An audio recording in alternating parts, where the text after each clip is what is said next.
The Russian Black Sea Fleet and the city of Sevastopol on the Crimean Peninsula were attacked. At dawn on Monday, April 24, loud explosions were heard in the city of Sevastopol, on the Crimean Peninsula, which has been temporarily invaded, when authorities said the Russian fleet was on the way to repel the attack of drones flying over the sea. Mikhail Razvozhev, governor of Sevastopol, created by Russia, said the following. Today, starting at 3:30 a.m., there was an attempt to attack Sevastopol. The situation now is as follows. One drone was destroyed and crashed on the ground by anti-subversive forces and the other exploded on approach to the target. Everything happened in an outer harbor, nothing was damaged. Now the city is completely quiet.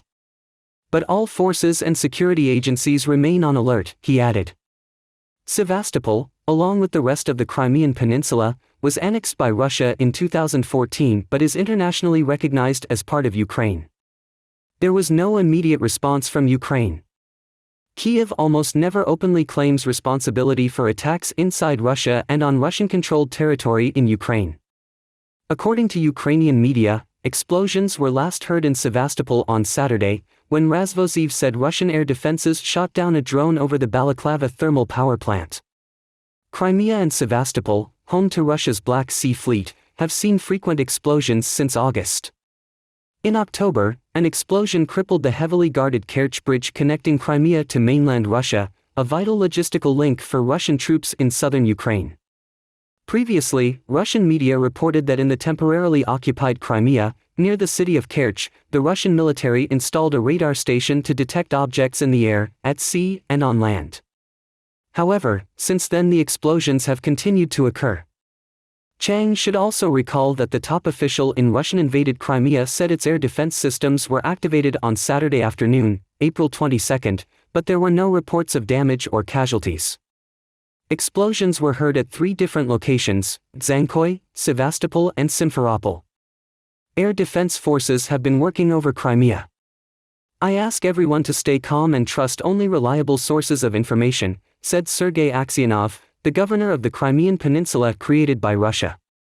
He did not say what the goal of the air defenses were or specify the location of the military operation. He asked people not to report on social networks where the damage was. Sevastopol is the headquarters of the Black Sea Fleet. Dzhankoy, a rail and road hub in northern Crimea, 50 miles south of mainland Ukraine, is an important node in Russia's logistics network. Simferopol is home to a Russian airbase. 2. Explosions rock the city of Melitopol, the Russians worry. Russian media reported on explosions in the temporarily occupied Russian city of Melitopol that rocked the city at dawn on Monday, April 24 when an air raid warning sounded across the region.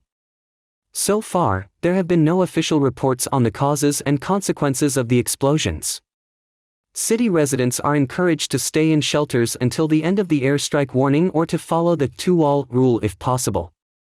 On Sunday, April 22, Russian artillery struck the city of Zaporizhzhia 70 times, in 4 attacks involving multiple rocket launchers and 4 other strikes by drones. 1 civilian was injured. On the morning of April 18, the Russian invaders shelled Orikhiv 3 times in the Zaporizhzhia region. 3. The mayor of the Russian-made city of Melitopol warned that Ukrainian troops could occupy the city in the next few days. 12,000 Ukrainian troops approached the city. Vladimir Rogov, mayor of the Russian-made city of Melitopol and chairman of the pro-Russian organization, We With Russia, in the invaded Zaporizhzhia, warned that Ukrainian armed forces are massing in large numbers. Islands in the area. Russia's state news agency TASS quoted Rogov as saying that 12,000 Ukrainian servicemen are currently in the area of the city of Humiliate, which is located right on the demarcation line in the region. The claims have not been independently verified. Zaporizhzhia is one of 4 partially invaded regions of Ukraine that the Russian Federation has declared annexation. 4. Ukraine is preparing for a massive offensive to retake Crimea, level the Russians and humiliate Vladimir Putin. London-based journalist Chris Pleasance has a report titled "Storm the Trenches: How Ukraine is Preparing for a Big Bang Strike to Retake Crimea, Bulldoze the Russians, Humiliate and Vladimir Putin," which means storm the defenses. How Ukraine is preparing for a Big Bang attack to retake Crimea, level the Russians and humiliate Vladimir Putin. According to top military experts, the Ukrainian military is ready to use their shiny new Western weapons in a Big Bang onslaught to humiliate Vladimir Putin. The Sun Online spoke with former U.S. General Ben Hodges, retired British Army Brigadier General Ben Barry and former British Colonel Hamish de Bretton-Gordon about Kiev's next steps to defeat Russia. And while they offered various explanations for how the counterattack might have worked, they all agreed that Ukraine has the potential to give the Russians a nosebleed. Brave soldiers held the line against Putin's gratuitous invasion, enduring for months some of the war's bloodiest skirmishes in brutal trench warfare-style battles and close quarters war. But it was clear to Ukraine's leadership that they saw this intense skirmish of attrition as a price to pay as they prepared for their counteroffensive. Behind the front lines, a new wave of troops determined to defend their homeland have been trained with Western weapons. They will enter the battle with significant new equipment, such as the Challenger 2, M1 Abrams and Leopard 2 main battle tanks, Stryker and Bradley armored vehicles, and new artillery systems. With these weapons superior to the Russians, they laid the groundwork for a new attack.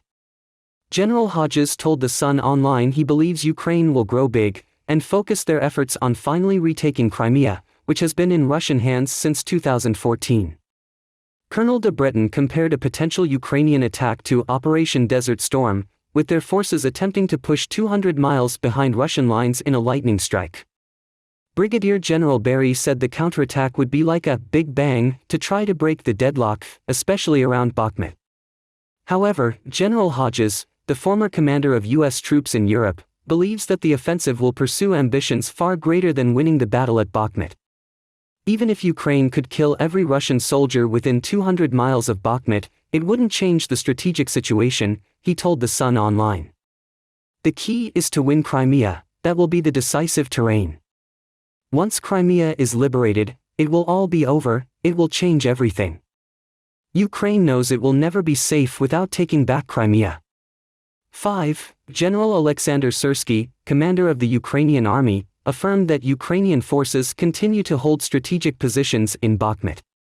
During a press conference at the Kyiv Press Center on the afternoon of Monday, April 24, Ukraine's Deputy Defense Minister Hanna Maliar said that General Alexander Sursky, commander of the Ukrainian army, had arrived in the Bakhmut region, where he walked along the demarcation line and remove the commanders. Deputy Minister Hanna Maliar said he visited the units that are holding the entire Bakhmut front. Sursky's job is to work alongside commanders and soldiers to plan operations, attack and defense, and monitor the situation live on the ground. She emphasized that the Russians are suffering heavy losses, we are destroying their manpower and offensive potential. Regarding the military situation, Deputy Minister Hanna Maliar said that in the past 24 hours, the Ukrainian Air Force carried out 22 attacks, mainly targeting the fleeing convoys of Russian troops, destroying dozens of transport vehicles. Troops and artillery systems. 660 Russian soldiers were removed from the battle, along with 8 tanks, 8 armored vehicles, 12 artillery systems and 23 troop and fuel transport vehicles. Overall, from February 24, 2022 to April 24, more than 187,000 Russian soldiers were eliminated from the battle. In addition, Ukrainian defense forces destroyed 3,683 Russian tanks, 7,139 armored vehicles, 2,849 artillery systems, 539 multiple launch missile systems, 289 air defense systems, 308 combat aircraft, 294 helicopters, 2,413 drones, 911 cruise missiles, 18 warships, 5,753 troop and fuel transport vehicles, and 339 specialized equipment units. 6. Intelligence Bulletin of the UK Department of Defence Intelligence. In the latest intelligence report, the UK Department of Defence Intelligence said the following. The authorities in the invaded regions of Ukraine are almost certainly forcing people to accept Russian Federation passports. Residents in Kherson have been warned that those who do not accept Russian passports by June 1, 2023 will be deported and their property confiscated. Russia is using passports as a tool in the Russianization of the invaded areas, as it did in Donetsk and Luhansk before the invasion in February 2022. Russia is likely to expedite the incorporation of the invaded regions of Ukraine into the administrative apparatus of the Russian Federation to help portray that the invasion was successful, especially in the run-up to the elections. President in 2024. 7. Russia and Ukraine are exchanging positions in the grueling battle for control of the city of Bakhmut. According to Ukrainian commanders on the front lines, Russian regular forces and fighters from the private military company Wagner are conducting non-stop attacks on the eastern city of Bakhmut. Yuri Fedorenko, commander of a company of Ukraine's 92nd Mechanized Brigade, told Ukrainian television that the situation there remains extremely tense. Fedorenko said, "The fight was extremely difficult. The enemy is using all available attack potential, both in terms of equipment and manpower." According to the commander, Russian paratroopers and special forces participated in the attack, and they achieved some tactical success. Fedorenko said Russia used intense airstrikes to literally destroy Ukrainian positions, then moved forward to fill the void.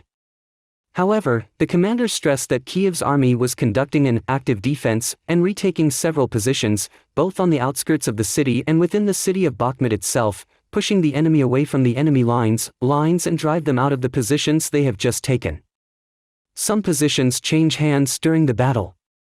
Russian forces are moving forward with unprecedented force, destroying everything in their path, with casualties on each side. Fedorenko endorsed the months-long efforts to defend Bakhmut, claiming that the enemy suffered far greater losses in the attack than the Ukrainian forces. And if Ukraine allows Russia to achieve its goals in Bakhmut, the commander said if Ukrainians abandon the city of Bakhmut, it will free up an extremely large number of forces and means for the Russians quickly redeploy to other priority and important areas for the enemy. That could include the cities east of Marinka or Lyman. Fedorenko said that as long as Russia is involved in the war in Bakhmut, Ukraine can destroy the enemy's attack and offensive potential. Sooner or later, we will have to take back every centimeter, every meter of Bakhmut. 8. Moscow does not forgive the US after the Russian journalist was denied a visa to the United Nations. Russian Foreign Minister Sergei Lavrov said Moscow will not forgive Washington for refusing to issue US visas to Russian journalists who intended to accompany him on a visit to the United Nations headquarters. Russia assumed the presidency of the United Nations Security Council in April, a move Kyiv called a slap in the face of justice, and Lavrov will chair several Security Council meetings. United Nations in New York. Lavrov condemned the stupid failure of the United States to issue visas to Russian journalists. "We won't forget, we won't forgive this," he said. A nation that calls itself the strongest, the smartest, the freest and the fairest, has become a coward. This, he added, shows the value of their solemn guarantees of freedom of speech. In another development, as the G7 countries plan to introduce an export ban to Russia, former Russian President Dmitry Medvedev said on Sunday that if the G7 moves to ban exports to Russia, Moscow will respond. Pay by terminating the Black Sea grain agreement that allows the export of vital grain from Ukraine. The G7 countries are reportedly considering an almost complete ban on exports to Russia, Japan's Kyodo News Agency reported last week, citing Japanese government sources. 9. Former Russian President Dmitry Medvedev threatens nuclear weapons if Ukraine invades Crimea. A key ally of Russian President Vladimir Putin has suggested that Moscow could turn to nuclear weapons if Ukraine tries to regain control of Crimea. On Monday, April 24, former Russian President Dmitry Medvedev, who currently serves as the deputy chairman of Russia's Security Council, repeated his threat that any Ukrainian attack on Crimea would be met with a response. Retaliatory attacks can be anything, and Moscow does not place any restrictions.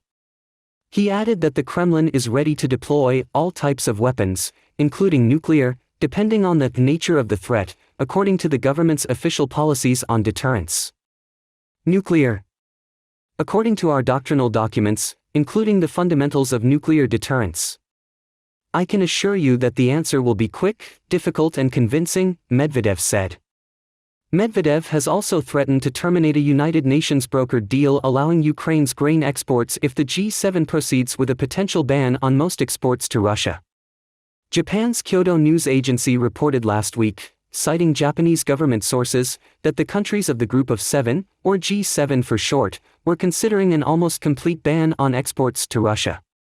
Russia has repeatedly threatened to cancel its participation in the grain deal, which expires on May 18.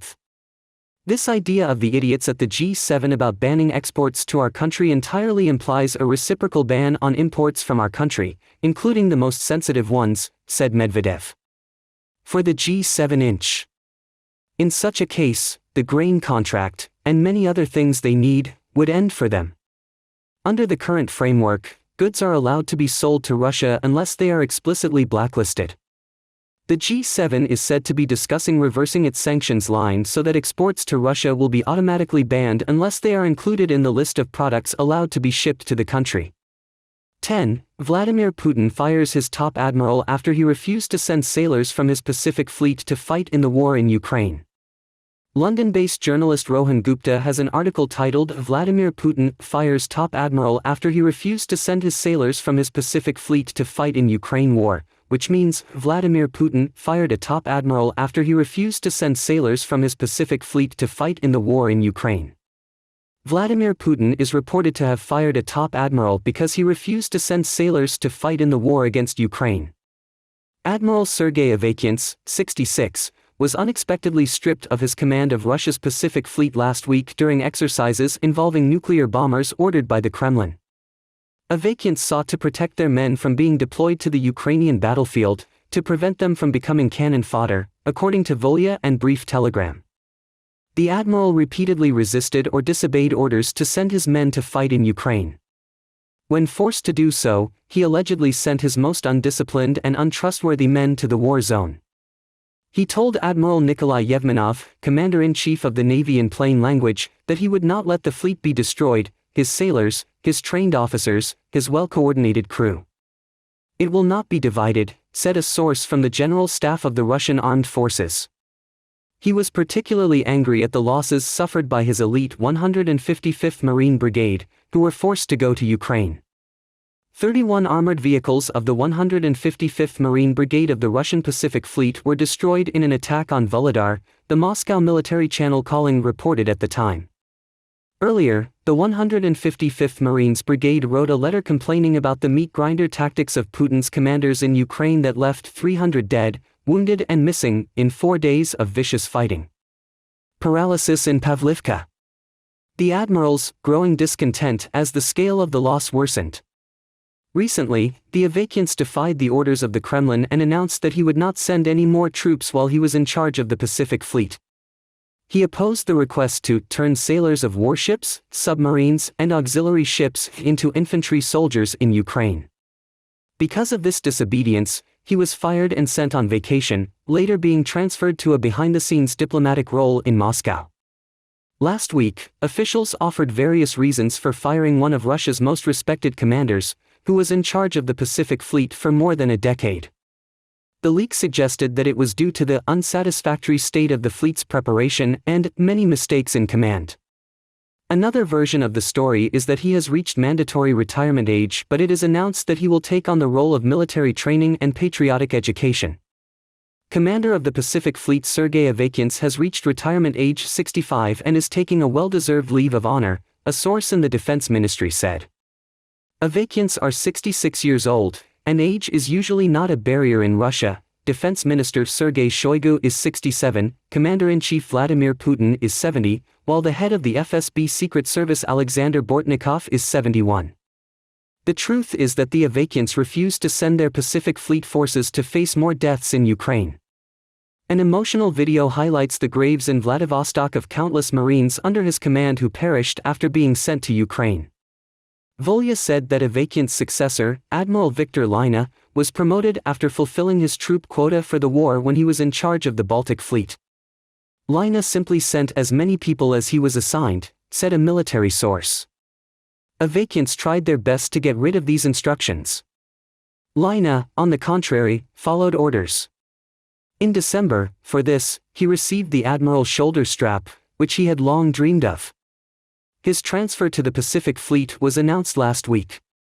Hitler comes to power in January of 1933, and very quickly thereafter Churchill is on to him, and on to what they're doing. And in plain sight, they rearmed, and then they became aggressive in the Rhineland, and then it just went downhill, and millions of people ended up dead because the Allied powers did not take seriously the opportunity to deter what Hitler was doing. We're in 1937, and there's a genocide underway in China of the Uyghur people and a massive military buildup, and there is no doubt about what they're doing, and it ought to be lesson first. We are in a deadly conflict with China. Today's Financial Times has two stories. China is building a sophisticated cyber weapon to seize control of enemy satellites, rendering them useless for data signals or surveillance during wartime, according to a leaked U.S. intelligence report. The U.S. assesses that China's push to develop capabilities to deny, exploit, or hijack enemy satellites is a core part of its goal to control information which Beijing considers to be a key warfighting domain. The CIA-marked document was issued this year and has not been previously reported. It was one of dozens allegedly shared by the 21-year-old U.S. Air Guardman. The cyber capability on this nature would far exceed anything Russia has deployed in Ukraine, where electronic warfare teams have taken a brute force approach with little effect. So, look, that's a mortal threat to our deterrence capability. I assume we are working on the countermeasure, but I don't know. I'm actually not unhappy that some of these documents came out if they didn't have any secrets in them. The public should be aware. This is what happened in Great Britain from 32 to 37, is the government lied about what was going on. The government did not come true. Now, that did not happen in the Trump era. There were a series of 5 speeches. Vice President Pence, Attorney General Barr, FBI Director Wray, National Security Advisor O'Brien, and then Secretary of State Mike Pompeo gave a series of 5 speeches articulating what the Chinese Communist Party had begun and what they were doing. And that's been dropped by this regime. And we have the Biden administration is feckless, unprincipled, willowy, double-minded. Every time the president says something about Taiwan, someone leaks to someone that he didn't mean it. It's incoherent. President, by the way, I'll come back to that. China's foreign minister warns against interference in Taiwan. That's directed at us, directed at people like Speaker McCarthy meeting with the president of Taiwan at the Reagan Library 2 weeks ago, at Chairman Gallagher of the Committee on the Chinese Communist Party. Jimmy Quinn at National Review put out the first summary of the war game that was played on Wednesday night. The House Select Committee on the Chinese Communist Party simulated a Taiwan invasion scenario during a 2.5-hour war game behind closed doors last night, an exercise that heightened the stakes for Congress as the island democracy faces down an increasingly belligerent China. Lawmakers walked away from this simulation, determined to warn the U.S. business community of the impending crisis. The committee doesn't believe that American companies are taking it seriously enough. Quote, "We are well within the window of maximum danger for the Chinese Communist Party invasion of Taiwan, and yesterday's war game stressed the need to take action to deter CCP aggression and arm Taiwan to the teeth before any crisis occurs," Representative Mike Gallagher, the committee's chairman, told National Review. This simulation was overseen by the Center for New American Security think tank, whose experts played the role of the Chinese military. The members of Congress took the role of the president's national security team. While the committee did not complete the war game, we didn't expect them to, there isn't enough time, it spotlighted the stakes for the lawmakers who participated. Quote, "Last night's exercise reaffirmed what we already know. Xi is running hypothetical invasion scenarios in his head every single day," said Representative Ashley Hinson, a member of the committee. During the game, China's access to SWIFT was cut off following a simulated attack on Taiwan by invading the People's Liberation Army forces. Ships stopped going through the region. Supply chains were severely disrupted. Quote, "There will be huge economic consequences for the world if China attacks Taiwan, and companies need to prepare for this," a source close to the committee said. They are not planning for this scenario, and they need to be, or else they risk a dereliction of their fiduciary duties. The exercise also conveyed the importance of basing agreements with U.S. allies in the region, such as the recent deal with the Philippines. When members of the committee met Taiwanese President Tsai in California this month, one topic was the breaking the $19 billion backlog. All right? That we had promised them $19 billion in weapons and we haven't sent. Meanwhile, from the Post, Washington Post this morning, comes the story that the Kremlin, more leaked documents from the kid, the Kremlin was doing the Kremlin thing and bringing together extremes in Germany, left and right, to oppose helping Ukraine. It's pretty illuminating. In Israel, Defense Minister Gallant has warned that a multi-front war is far more likely for Israel than limited conflict. As I mentioned, New York Times, Shane Goldmacher, Michael Shear, Maggie Haberman, Biden in final stage of 24 planning with announcement as early as Tuesday. He'll be 80. I just can't imagine this. He's going to, if he were to win, he would be 86. And we are going to be at a very least, the coldest Cold War ever, or a hot war at that point. Can you imagine Joe Biden as commander-in-chief in a shooting conflict with China? Stanley Baldwin would be a better choice. Federal prosecutors have considered 4 possible charges against Hunter Biden. Now, there is a special counsel in this matter who was appointed by Donald Trump.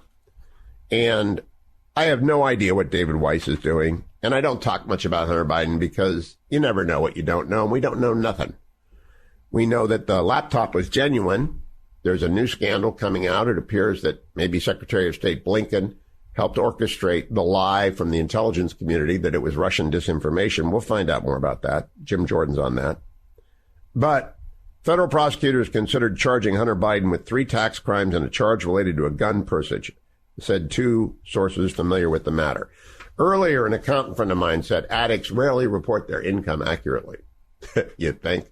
So that's going to be the federal felony charge. But where is it? I don't know. U.S. begins planning for 6G wireless communications. This ought to scare you. The Biden administration is beginning to plan for 6G wireless. No. Let the market plan, Joe Biden. No. Give them some. You got the CHIPS Act. Joe Biden and his team planning for 6G. That's like me planning to build Elon Musk's next rocket. All right. That's not really what's. By the way, speaking of technology, at 5:39 yesterday morning, 4:45 yesterday morning, Florida residents were jolted awake with an emergency system test. Oops. Ron DeSantis has promised revenge. Not revenge, but he said the early test was a completely inappropriate use of this system. And the Florida Division of Emergency Management is taking responsibility. But DeSantis has told the director to bring swift accountability. That would be great if somebody got fired for doing something stupid like that. And I don't wish anyone ill, but we never fire anyone for any reason whatsoever, right? The government never fires anybody.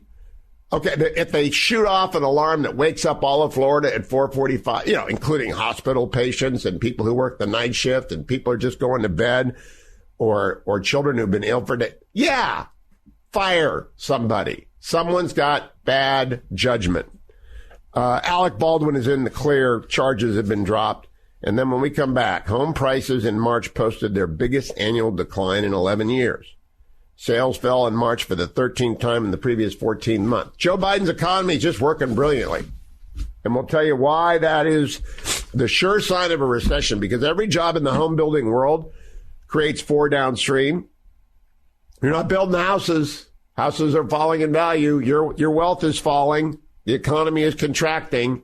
And Joe Biden is the reason. Stay tuned, America. I'm Hugh Hewitt.